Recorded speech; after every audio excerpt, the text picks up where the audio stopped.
OrionOlive.com. As you know, Orion olives don't mix, but the abstract thought of putting those two words together is enlightening to create a channel to discuss various topics.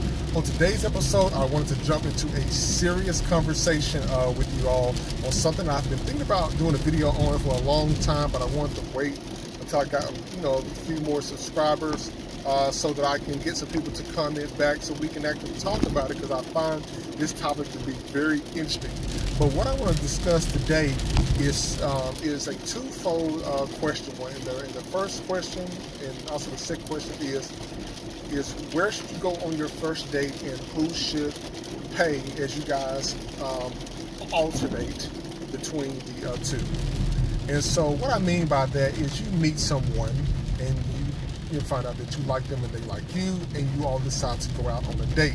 Well, the first thing that you're probably going to end up doing is probably going somewhere to get something to eat and spend time together. And two, who is going to foot that first bill? Now, I'm going to throw a couple of different perspectives at this because I really want to get you all thinking, get your opinions so we can dialogue in the comments, because I am eager to hear what you all think about it overall, and I want other people to talk and communicate as well, because how else can we know what people like if you aren't unable to communicate? So let's go ahead and jump right into it. So let's say you meet that person, that man meets that woman, or that woman meets that man, or whatever, and they decide they like each other, or they meet each other, they're talking, they switch phone numbers, you go through all that stuff, and then you all are at the point where you want to go out on their first date. So the first question is, where should you go? Well, some people that I've talked to, they would probably go to a very nice restaurant to try to impress that person. Oftentimes, that man is going to throw everything he can to impress that woman, to try to get her in and try to get her to like him. Some people I know, they're going to go to a public place like a park, or they're going to meet somewhere out in the public where they both can walk and talk and get to know each other, and they may not necessarily be anything to eat. And I've actually seen both sides and have experience like both sides. So I'm just really, speaking from experience, and then also speaking from what I've heard other people talk about, because I've had these conversations with people and just pick their brain on different things just to try to see, what people like. So with the first place to meet, what I always normally tell people or talk to people about is, you meet that person, you don't want to just go out and just go to the most expensive place on the market, because oftentimes what happens is you go out and you spend money like that, and you go to these expensive places, then the person gets the impression that you're dating that you're always going to be doing this, and you're going to have to keep that up for the entirety of your relationship. So when you get the opportunity to just go to a public place, whether that be a park or for a brisk walk or whatever, wherever you guys decide to meet, and you get the opportunity to get to know that person in a comfortable setting, and that you guys are not just out here just spending unnecessary money trying to impress a person. And so when you do that, there's no false expectations that's being set. You both are really taking the time and really focusing on each other, and not focusing on the price of that bill that's going to come when it hits the table. Now, there are a couple different free things. Depending on where you live, you may live in a community where you may have a lot of parks like botanical gardens, or you may have some kind of walking trail or something outdoor just to see what that person's like, what they're like around other people. And it's free. It doesn't cost either one of you anything.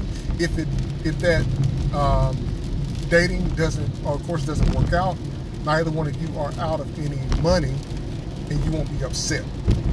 Now, say if you do decide to go on that date with that person, and you decide to go the expensive route, go to a nice restaurant, you whining and dining, then at that point, if it doesn't work out, now you're upset because you just spent some money, which I do kind of find ridiculous initially to spend like $80 to $100 on a meal, because these days meals are real expensive, and people sometimes get over on it. Now, my question following up with that Once you get done eating the meal, then the bill comes to the table.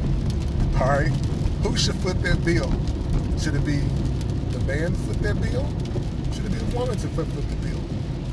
Now, I want you to think about that for a second, because think about the times that we live in now.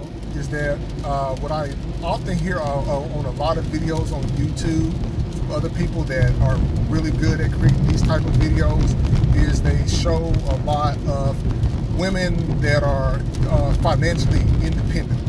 And if that's the case, then it may not be a problem for them to foot the bill. But in the case of being a gentleman, oftentimes the man will take care of the bill. Now, one thing that I've seen and have experienced before, you go out on a date and you both have multiple dates after that. One of you at one point in time may foot the bill that round, and then the next time you all go out, you may the woman may foot the bill. And I don't think that's a problem, simply because you can alternate who is paying for what, and you don't have to start out going to a very expensive place. So say you start off in going to the park or going to that garden or whatever, and working your way from the free stuff to the stuff that may only cost like a few bucks, maybe going to the movies or something. You know, you may be out of $40 or something like that. And then you build your way up to those nice restaurants as your time together increases and as you all's maturity between each other increase. So what I mean by that is, say you've been dating, 6 to 9 months or whatever. You may decide you want to go somewhere okay, close to nice. You do that, and say a year down the line, you all are still dating and it starts getting like serious and stuff. And you will know, after 6 to 9 months whether you're really into that person or not. And once you start getting at that mark where it's almost been a year, then I'm sure about that time you're gonna know whether you're gonna be with that person for a long time and where it's gonna go from there, whether you go to marriage or not. But you would then get to that point where like, okay, I'm gonna go ahead, we're gonna go to this nice place, we're gonna spend $120 on a nice meal, and so forth. And so you're working your way up to that point. So I don't see a problem with both of you actually, of one person footing the bill on alternating occasions. Now, I'm not saying splitting the bill.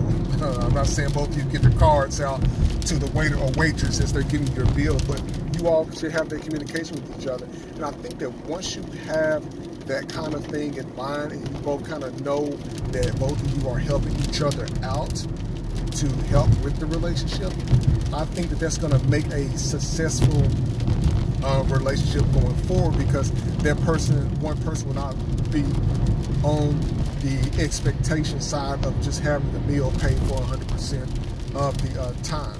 And that's whether that person got it or not.